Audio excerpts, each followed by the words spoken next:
ఇది కదా ఆఫర్ అంటే ఇప్పుడు ఎంత కొంటే అంత ఫ్రీ విఆర్ఆ fine silver jewellery Jubilee Hills check post Hyderabad. Malakpet వివాహిత శిరీష హత్య కేసులో ముగ్గురు నిందితులను అరెస్టు చేశారు పోలీసులు. శిరీష భర్త వినయ్ కుమార్, అతని సోదరి సరిత, మరో యువకుడిని అదుపులోకి తీసుకున్నట్లు ఏసీపీ శ్యామ్ సుందర్ తెలిపారు. మార్చి 1వ తేదీ రాత్రి వినయ్ సోదరి సరిత, శిరీష మధ్య తీవ్ర గొడవ జరిగిందని, నీ చరిత్ర మొత్తం నాకు తెలుసు, నీ సంగతి తేలుస్తా అంటూ శిరీష ఎదురుదాడికి దిగడంతో వారిద్దరి మధ్య ఘర్షణ ఏర్పడింది. నర్సుగా పనిచేస్తున్న శిరీష పలుచోట్ల ఉద్యోగాలు మానేయడంతో తరచూ ఉద్యోగాలు ఎందుకు మానేస్తున్నావు, నిలకడ లేదా అని సరిత గట్టిగా నిలదీసింది. గొడవ తర్వాత శిరీషకు నిద్ర పట్టడం లేదని సరిత వద్దే ఉండే మత్తు ఇంజెక్షన్ అడిగింది. శిరీషకు మత్తు ఇంజెక్షన్ను అధిక డోసు ఇచ్చింది సరిత. ఆ తర్వాత దిండుతో ముఖంపై అదిమి పెట్టి ఊపిరాడకుండా చేసి చంపేసింది. తర్వాతి రోజు ఉదయం తన భర్త, సోదరుడికి విషయం చెప్పగా సరితను కాపాడేందుకు వారిద్దరూ అంబులెన్స్ను పిలిపించి ఆసుపత్రికి తరలించి గుండెపోటుతో మరణించినట్లు చిత్రీకరించే ప్రయత్నం చేశారని పోలీసులు వెల్లడించారు. అంటే ఇప్పుడు చనిపోయిన ఎవరైతే లేడీ ఉన్నదో ఆ లేడీ, చనిపోయిన లేడీ పేరు మూగల శిరీష.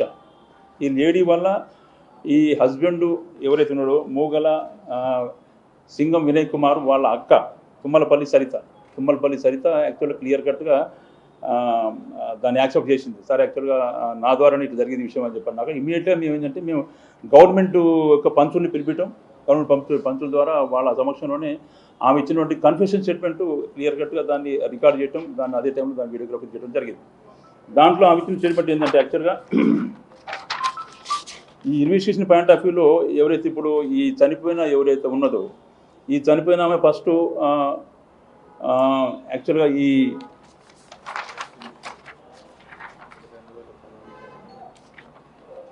సరిత ఎవరైతే చంపిందో ఈ సరిత అనే మన కేసు ప్రకారం A1.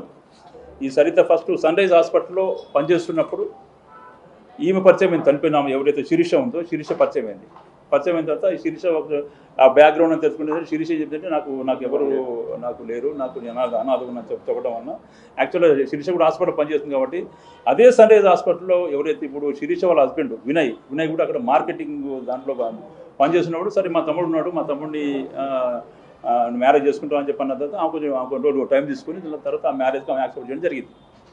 ఆ మ్యారేజ్ అయిన తర్వాత వాళ్ళు కొంచెం చాలా హ్యాపీగా బతికినారు. దాని తర్వాత మళ్ళీ వాళ్ళకి ఒక పాప పుట్టింది.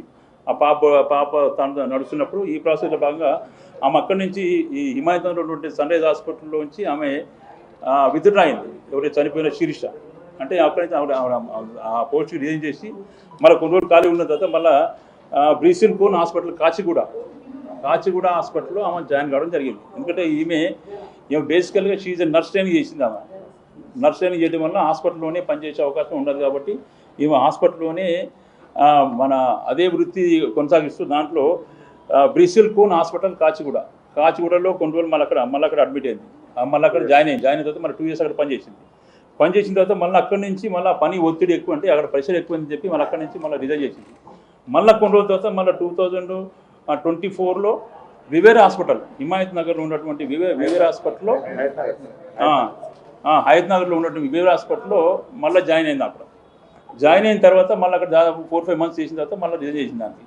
అయితే ఇప్పుడు ఎవరైతే ఈ సరిత ఉన్నదో ఎవరైతే ఇప్పుడు ఈ అమ్మాయిని ఇప్పుడు చంపిందో ఈ సరిత ఏమంటుందంటే అదే విషయంలో ఇద్దరి మధ్య రప్చర్ అయింది. ఇప్పుడు 1/3/2025 నైట్ 23:40 నైట్ 20:40 అవర్స్లో ఈ A1 ఎవరైతే సరిత కాను ఈ చనిపోయిన లేడీకి అక్కడ రప్చర్ అయింది. రప్చర్ ఎందుకు ఏంటంటే నువ్వు మాటికి నువ్వు అక్కడ జాబ్ చేస్తావు, ఇక్కడ జాబ్ చేస్తావు, నేను రిజైన్ చేస్తాను, మరి ఏంది కారణం ఏంది అంటే నీకు ఒక స్టెబిలిటీ ఉండదా అని చెప్పని అన్నప్పుడు ఆ మాట మీద ఇద్దరి మధ్యలో బాగా రప్చర్ అయింది. రప్చర్ అయినప్పుడు నీ చరిత్ర నా తెలుసు అని చెప్పినా కానీ ఆమె అంటుంది నీ చరిత్ర నా తెలుసు, నీ బ్యాక్గ్రౌండ్ మొత్తం నా తెలుసు అని చెప్పి ఎవరైతే చనిపోయిన అమ్మాయి ఎవరైతే చంపిందో సరిత, మీ హస్బెండ్ ఇక్కడ లేడు, అంటే ఈ సరిత వాళ్ళ హస్బెండ్ ఒమాన్లో ఉంటాడు. ఈ సరితకి పిల్లలు లేరు. హస్బెండ్ ఒకడు ఉండటం వల్ల ఈమె కూడా ఏంటంటే కొంచెం మెంటల్ డిప్రెస్ ఎప్పుడప్పుడు ఏంటంటే ఇంజక్షన్ నిద్రపట్టక ఈ మత్తు ఇంజక్షన్ వేసుకుంటూ ఉంటుంది, ఇంజక్షన్ క్యారీ చేస్తూ ఉంటుంది ఎప్పుడేం కానీ. కాబట్టి నీ చరిత్ర మొత్తం నా చేస్తూ ఎవరు ఉంటున్నావు అని చెప్పి అన్నప్పుడు ఇక కొంచెం బాగా రప్చర్ అయిన తర్వాత సరే ఇక అప్పుడు ఆమె ఏంటంటే ఆమెను కొడతాం, చంప మీద గట్టి కొడతాం, గంటి పెట్టి ఆ గొంతు మీద గట్టిగా ఇట్లా ఒత్తడం. వచ్చిన తర్వాత మన తర్వాత ఇక అయిపోయిన తర్వాత మళ్ళీ ఆమె గట్టిగా తోసేసిన తర్వాత ఆమె కింద పడిన తర్వాత ఇక మళ్ళీ ఎవరు వాళ్ళు వెళ్ళిపోయిన తర్వాత మళ్ళీ వచ్చి మళ్ళీ సారీ చెప్పిన తర్వాత మళ్ళీ ఏంటంటే ఇక ఇద్దరు అయిన తర్వాత నేను రేపు నెక్స్ట్ డే మార్నింగ్ మాడతాం నీ సంగతి చెప్తా అని చెప్పి అన్న తర్వాత ఎవరి రూమ్లో వాళ్ళు వెళ్ళిపోయారు.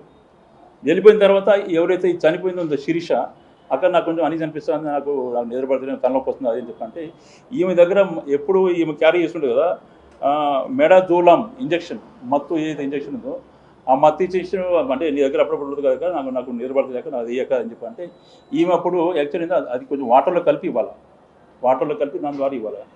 ఈమె ఆల్రెడీ మనసులో పెట్టుకుంది అంటే నా గురించి మొత్తం రేపు పొద్దున నెక్స్ట్ డే మార్నింగ్ అందరూ చెప్తా ఉంటుంది కాబట్టి ఖచ్చితంగా నా హస్బెండ్కి ఇవన్నీ తెలిసే అవకాశం ఉంటుంది కాబట్టి ఖచ్చితంగా ఇవన్నీ తీసేయాలని ఉద్దేశంతోనే ఆమె హై డోసు 5 cc అంటే హై డోస్ ఉంటుంది, అది డైరెక్ట్గా ఆమెకి అది ఇంజెక్ట్ చేయడం జరిగింది.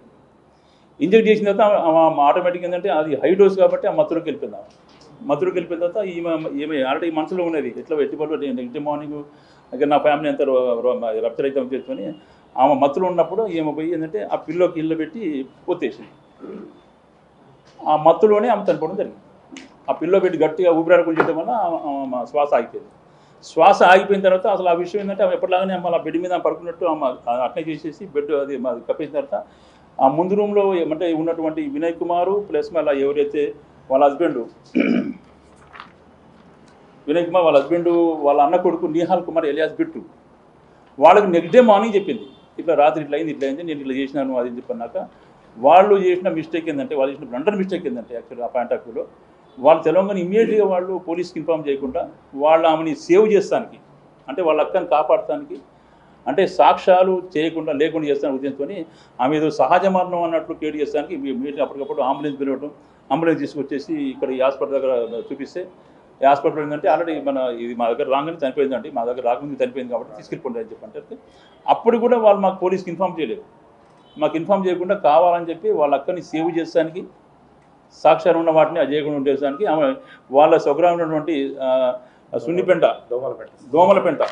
పక్కన దోమలపెంట ఉంటుంది, నియర్ బై శ్రీశైలం ఉంటుంది, అక్కడ తీసుకెళ్ళిపోతుంది డే టు ప్లేస్కి. పోతున్నప్పుడు ఇమీడియట్గా ఎవరైతే మన ఈ కంప్లైంట్ ఉన్న మధుకర్ వాళ్ళకి తెలిసి ఉంటుంది. ఈ మధుకర్ అయినా ఆమెకి స్వయాన మేనమామ అవుతాడు, ఎవరైతే చనిపోయిందో శిరీష అని చెప్పి వాళ్ళకి మేనమామ అవడం వల్ల ఇమీడియట్గా ఆయన పోలీస్కి ఇన్ఫార్మ్ చేయడం, పోలీసు అపాయింట్ అప్పుడు దాంట్లో ఇన్వాల్వ్ కావడం, దాన్ని మొత్తం ఈ విధంగా చేయడం జరిగింది.